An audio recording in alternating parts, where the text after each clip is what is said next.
You are 29 years old now.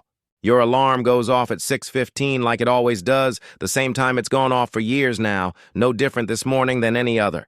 You make coffee. You check your phone, scrolling through nothing in particular. There's nothing to check anymore. Not really. But you check it anyway out of habit. The muscle memory of 7 years still running even after the reason for it is gone. No minimum payment due, no balance carried, no interest accruing while you slept. Zero doesn't feel like anything. That's the whole point. You've been debt-free for 11 days and nobody has noticed, because nothing about your life looks any different than it did 11 days ago. Rewind. You are 22 years old. Graduation day. Warm and overcast. The kind of gray sky that makes every photo look slightly washed out. You're standing in a cap and gown that cost $65 to rent, smiling in photos next to your mother, who cried twice before the ceremony even started and once more during it. In your bag, folded into an envelope you haven't opened yet, is a number. $38,400. Student loans, 4 years of them, compounding quietly while you sat in lecture halls half listening, worrying about exams that felt urgent at the time and forgettable now. You don't open the envelope at the ceremony. You open it that night, alone, sitting on the edge of your bed with the cap still resting on your dresser. You read it twice, slowly, making sure the number wasn't a mistake somehow. You fold it back up carefully, the way you'd fold something you weren't ready to look at again yet. You don't cry. You don't panic. You just start doing math in your head. The kind of math that becomes a habit you'll carry for 7 years without ever telling anyone how much space it takes up. Your mother, Diane, has carried her own debt since your father left when you were 9. Credit cards mostly. The kind that multiply quietly in a drawer nobody opens, growing a little each month in ways she never talked about at dinner. You watched her flinch every time the mail came for over a decade, a small flinch, barely visible unless you knew to look for it.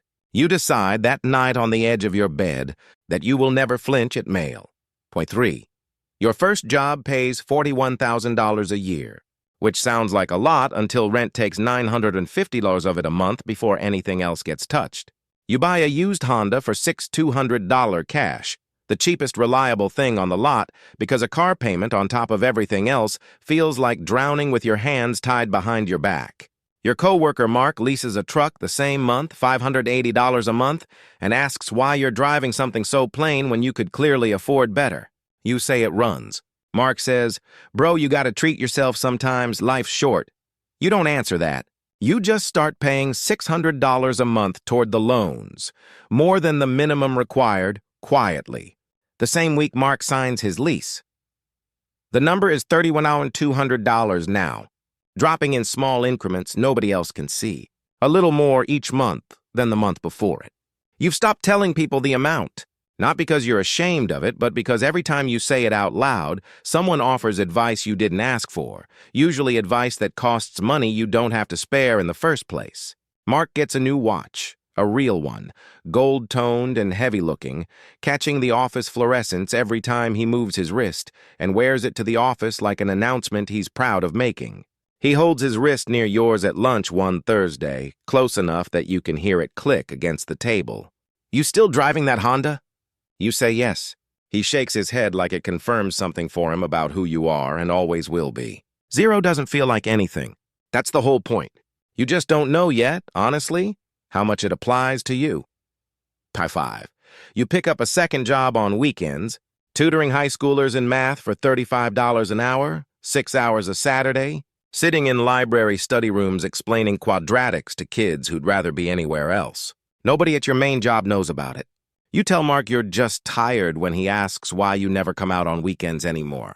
He nods like he understands, but he doesn't, because you've never told him what the tiredness is actually buying you. $22,000 left. You write the number on a sticky note and put it inside a kitchen drawer, the same kind of drawer your mother used to hide her bills in years earlier. You don't hide yours out of shame. You hide it because a number people don't know about is a number they can't have opinions on. 6.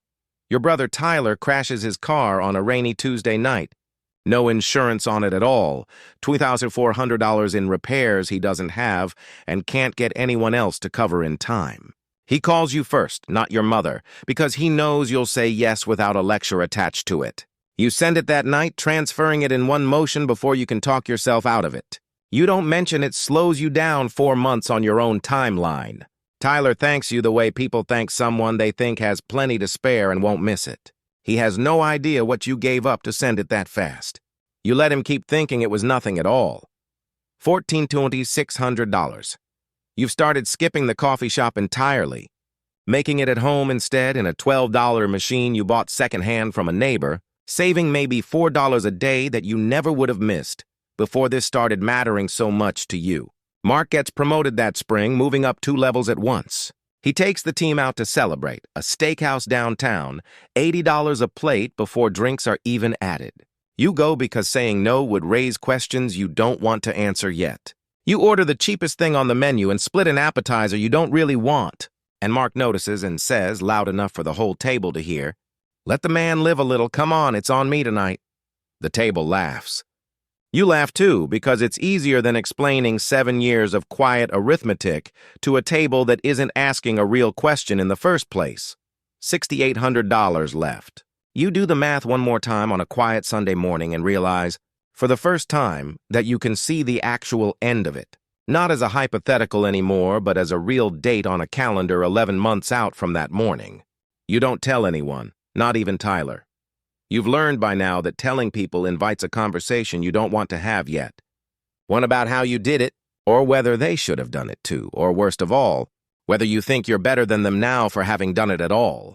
You just keep paying steady and unremarkable. $600 becomes $650. Then $700, once the tutoring picks up again in the spring semester. 9. A Tuesday in March, unremarkable in every other way. You open the app before work, the way you have almost every single day for 7 years straight. And the number reads 0.00. You stare at it the way you once stared at $38,400 on the edge of your bed, except this time there's nothing left to calculate, nothing to plan around, nothing to hide in a drawer.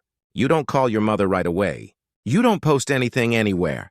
You sit at your kitchen table for 4 extra minutes before leaving for work, just looking at the number, and then you close the laptop and go to your job like it's any other day, because to everyone who knows you, it is exactly that. Present day. Your mother visits that weekend, the way she always does most Sundays without fail, rain or shine, and she notices something small, the kind of thing only a mother notices after decades of watching your face. You're not tense the way you used to get every time the mail slot clicked shut downstairs. She asks if everything's all right. You almost deflect it the way you've deflected every question about money for 7 straight years. Instead, you tell her all of it. The 30,400, the tutoring sessions, the Honda, the sticky notes hidden in the kitchen drawer. Diane sits very still at your kitchen table, the same table where you once did the math that started all of it years ago. And for a long moment, she says nothing at all. Then she asks the only question that actually matters most to her in that moment. "Why didn't you tell me?" You tell her the plain truth. Because she was still carrying her own number back then, and yours felt like something you needed to carry alone, the same way she carried hers alone for over a decade after your father left without warning. Diane's eyes fill, not with sadness exactly, something closer to quiet recognition. She says, "I used to check the mail before you kids got home from school, so you wouldn't see my face when the bills came." You tell her you know. You always knew, even as a kid.